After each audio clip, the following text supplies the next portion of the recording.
హైకోర్టులో కేతిరెడ్డి పెద్దిరెడ్డికి షాక్ తగిలింది. తాడిపత్రి వెళ్లేందుకు భద్రత ఇవ్వాలని సింగిల్ బెంచ్ ఇచ్చిన ఆదేశాలపై స్టే ఇచ్చింది. స్టే ఇస్తూ డివిజన్ బెంచ్ మధ్యంతర ఉత్తర్వులు జారీ చేసింది.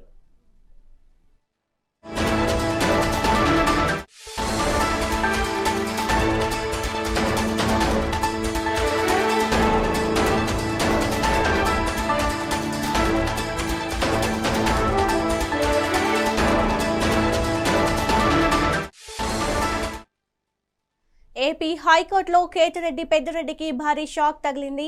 తాడిపత్రి వెళ్లేందుకు భద్రత ఇవ్వాలని సింగిల్ బెంచ్ ఇచ్చిన ఆదేశాలపై స్టే ఇచ్చింది. స్టే ఇస్తూ డివిజన్ బెంచ్ మధ్యంతర ఉత్తర్వులు జారీ చేసింది.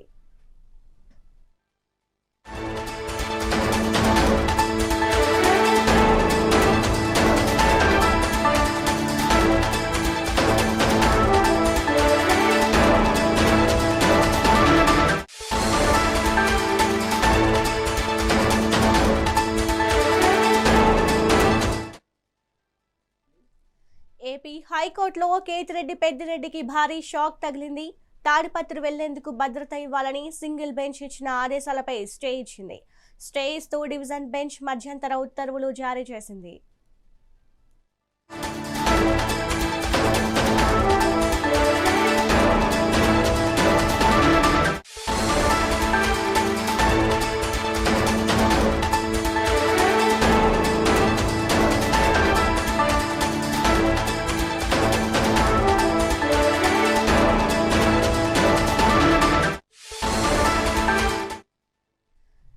ఏపీ హైకోర్టులో కేతిరెడ్డి పెద్దిరెడ్డికి భారీ షాక్ తగిలింది. తాడిపత్రి వెళ్లేందుకు భద్రత ఇవ్వాలని సింగిల్ బెంచ్ ఇచ్చిన ఆదేశాలపై స్టే ఇచ్చింది.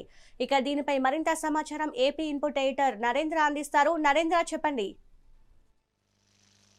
సింధు, ఏదైతే కేతిరెడ్డికి మొన్న సింగిల్ బెంచ్ ఇచ్చినటువంటి ఆదేశాలు ఏదైతే ఉన్నాయో దానికి ఈ రోజు కూడా పూర్తిగా కూడా ఆదేశాలకు సంబంధించి స్టే ఇస్తూ డివిజన్ బెంచ్ మధ్యంతర ఉత్తర్వులు ఇవ్వడం జరిగింది. కేతిరెడ్డికి హైకోర్టులో చుక్కెదురైందని చెప్పుకోవచ్చు. కేతిరెడ్డి గతంలో వైఎస్ఆర్ కాంగ్రెస్ పార్టీ అధికారంలో ఉన్నటువంటి సమయంలో తాడిపత్రిలో ఏ విధంగా వ్యవహరించారో మనం అంతా కూడా చూసాం. ఇప్పుడు వైఎస్ఆర్ కాంగ్రెస్ పార్టీ అధికారాన్ని కోల్పోయిన తర్వాత ఆయన తన సొంత నియోజకవర్గంలో కూడా అడుగు పెట్టలేనటువంటి పరిస్థితి ఉంది. ఒక పక్క కేతిరెడ్డి ఆ నియోజకవర్గంలో అడుగు పెడితే శాంతి భద్రతల సమస్యలు తలెత్తేటువంటి అవకాశం ఉందంటూ కూడా పోలీస్ అధికారులు పూర్తి స్థాయిలో ఆయన అడ్డుకుంటూ ఉన్నారు. దాన్ని వ్యతిరేకిస్తూ ఆయన మొన్న గతంలో హైకోర్టును ఆశ్రయించారు. తన నియోజకవర్గంలోకి వెళ్లేందుకు భద్రత కల్పించాలంటూ కూడా కోరినటువంటి పరిస్థితి.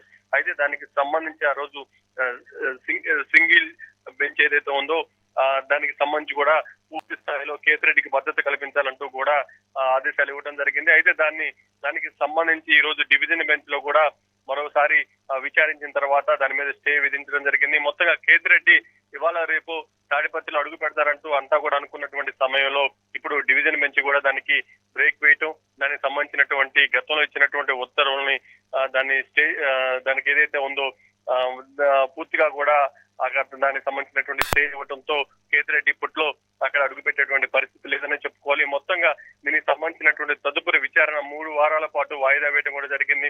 ఒక పక్క కేతిరెడ్డికి సంబంధించి అక్కడున్నటువంటి పరిస్థితులు, అదేవిధంగా దాంతో పాటు జేసీ కుటుంబం కూడా ఒక పక్క అదే స్థాయిలో ముందుకు వెళ్తుంది. మొత్తంగా కేతిరెడ్డి ఇప్పట్లో అక్కడ అడుగు పెట్టేటువంటి పరిస్థితి కనిపించలేదు. Thank you Narendra.